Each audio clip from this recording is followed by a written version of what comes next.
យើងជាមេដាបេដាចំណាយពេលវេលាជាមួយនឹងកូនរបស់យើងដើម្បីធម្មពលផ្លូវចិត្តរឹងមាំមានអរិយាប័ត្រល្អជាធនធានដ៏សំខាន់សម្រាប់សង្គមជាតិនិងមាតុភូមិយើងទាំងអស់គ្នាចា៎ខ្ញុំសុគន្ធមាលាថ្ងៃនេះមានសេចក្តីរីករាយមកសូមចូលរួមចំណែកក្នុងការចែករំលែកនូវគំនិតមួយទាក់ទងទៅនឹងកូនយើងនិងកុមារទាំងឡាយនៅក្នុងវ័យជំទង់ចាយើងប្រហែលជាទាំងអស់គ្នាប្រហែលជាធ្លាប់បានឃើញហើយថាយើងមានការជួបប្រទះបញ្ហាខ្លះៗដែលកុមារឬនៅក្នុងវ័យជំទង់ហ្នឹងគាត់អាចនឹងជួបបាតុង្គិច្ចនៅរឿងរ៉ាវនៅក្នុងចិត្តគាត់អាចឈានទៅដល់ការធ្វើបាបខ្លួនឯងផ្សេងចាហើយនេះខ្លាយទៅជាការព្រួយបារម្ភនិងក្តីកង្វល់មួយរបស់យើងជាមាតាបិតានិងជាអាណាព្យាបាលទាំងអស់គ្នាចាយើងជាអាណាព្យាបាលយើងអាចជួយរួមផ្ដល់ជូនគាត់នៅសេចក្តីស្រឡាញ់មួយឲ្យបានគ្រប់គ្រាន់តាមភាសានៃសេចក្តីស្រឡាញ់របស់គាត់ចាហើយទី2គឺយើងផ្ដល់សេចក្តីស្រឡាញ់ប្រកបទៅដោយហេតុផលចាបង្រៀនគាត់ឲ្យក្លាយទៅជាមនុស្សដែលមានការគិតបែបហេតុផលហើយទី3គឺយើងចូលរួមចំណែកធ្វើជាទីប្រឹក្សាផ្នែកសេដ្ឋកិច្ចរបស់គាត់ដោយមិនមែនធ្វើជាអ្នកដាក់ទណ្ឌកម្មផ្នែកសេដ្ឋកិច្ចទេចាគឺយើងអាចពិភាក្សាជាមួយគាត់នៅរបៀបដែលចាយវាប្រកាសឬក៏ការសន្សំសំចៃអីផ្សេងគេហៅថាចំណេះដឹងផ្នែកហិរញ្ញវត្ថុហ្នឹងទៅដល់ពួកគាត់ចាហើយទី4គឺយើងចូលរួមធ្វើជាអ្នកទីប្រឹក្សាផ្លូវចិត្តជាមួយគាត់មានន័យថាយើងអាចធ្វើជាអ្នកស្ដាប់ដោយមានការយល់ចិត្តស្ដាប់ដោយយល់ចិត្តស្ដាប់ដោយមិនធ្វើការវិនិច្ឆ័យចំពោះគាត់ចាហើយទី5គឺយើងអាចបង្កើតទំនាក់ទំនងដ៏ជិតស្និទ្ធមួយជាមួយគាត់ចាទំនាក់ទំនងដែលធ្វើឲ្យគាត់មានការជឿជាក់ជាមួយយើងទុកចិត្តយើងហើយក៏ជាទំនាក់ទំនងដែលយើងបង្ហាញថាយើងជឿជាក់និងទុកចិត្តគាត់ដែរចាហើយយើងអាចធ្វើជាមិត្តគាត់ដែលគាត់អាចពិភាក្សាជាមួយយើងចាហើយចំណុចទី6គឺជាចំណុចដ៏សំខាន់មួយគឺការប្រើពាក្យបែបអហិង្សាចាគឺជាការមិនប្រើពាក្យបង្គាប់បញ្ជាឬក៏ការវិតម្លៃឡើយចាយើងអាចបង្ហាញទស្សនៈរបស់យើង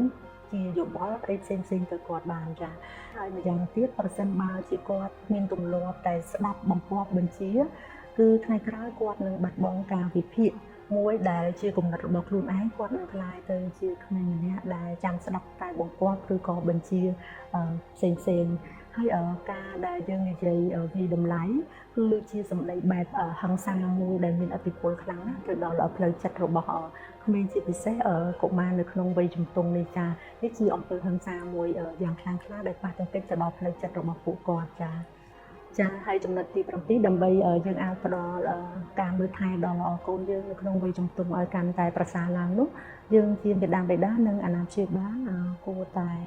ទទួលយកខ្លួនគាត់ជាគាត់មានន័យថាខ្លួនគាត់ក្នុងសភាពជាគាត់ជួនកាលគាត់អាចធ្វើរឿងហ្នឹងដោយងាយស្រួលឬក៏រឿងមួយទៀតដោយពិបាកបើសិនជាយើងធ្វើរឿងហ្នឹងដោយងាយស្រួលតែគាត់អាចធ្វើរឿងហ្នឹងដោយពិបាកអញ្ចឹងយើងហើយនឹងគាត់អាចមានសុភាពខុសគ្នាឬក៏ជួនកាលគាត់ត្រូវការពេលយូរជាងដើម្បីនឹងធ្វើរឿងហ្នឹងឧទាហរណ៍ថាគាត់ត្រូវភ្ញាក់ពីគេងឲ្យបានទៀងទាត់ឬក៏គាត់ត្រូវយកឈ្នះខ្លួនឯងដើម្បីឲ្យគាត់អាចផ្ដោតអារម្មណ៍ទៅលើរឿងអីមួយអីអញ្ចឹងណាចាអញ្ចឹងគាត់អាចចំណាយពេលយូរជាងដើម្បីនឹងធ្វើរឿងហ្នឹងក្នុងខណៈពេលដែលយើងអាចធ្វើរឿងហ្នឹងបានឆាប់រហ័សជាងអញ្ចឹងការទទួលយកនេះគឺជាការទទួលយកភាពខុសប្លែកគ្នានៃកូនរបស់យើងឬក៏បុគ្គលម្នាក់ដែលអាចកូនយើងក៏ជាបុគ្គលម្នាក់ដែលគាត់មានភាពខុសប្លែកគ្នាពីយើងឬក៏ពីកូនផ្សេងឬក៏ពីកុមារផ្សេងដែរចាសរុបសេចក្តីមកយើងអាចឧស្សាហ៍សង្កេតមើលគាត់ហើយសង្កេតយល់ចិត្តគាត់ផ្ដល់ការប្រឹក្សាជាមួយគាត់មើលស្ថានភាពផ្នែកចិត្តគាត់ជាប្រចាំហើយផ្ដល់ការគាំទ្រទៅគាត់តាមដែលយើងអាចធ្វើបាននៅក្នុងកលៈទេសៈដែលយើងមើលឃើញភ្លាមឬក៏យើងត្រូវការអ្នកជំនាញដើម្បីជួយគាត់នៅក្នុងកលៈទេសៈណាមួយចានេះខ្ញុំសង្ឃឹមថាយើងជាមាតាបិតានិងជាអាណាព្យាបាលអាចនឹងលៃលកពេលវេលាកាន់តែច្រើនថែមទៀតដើម្បីចំណាយពេលវេលាជាមួយនឹងកូនរបស់យើងដើម្បីយើងអាចសង្កេតមើលហើយជួយគាត់ឲ្យមានសុខភាពផ្លូវចិត្តកាន់តែប្រសើរដើម្បីគាត់អាចធំឡើងក្លាយទៅជា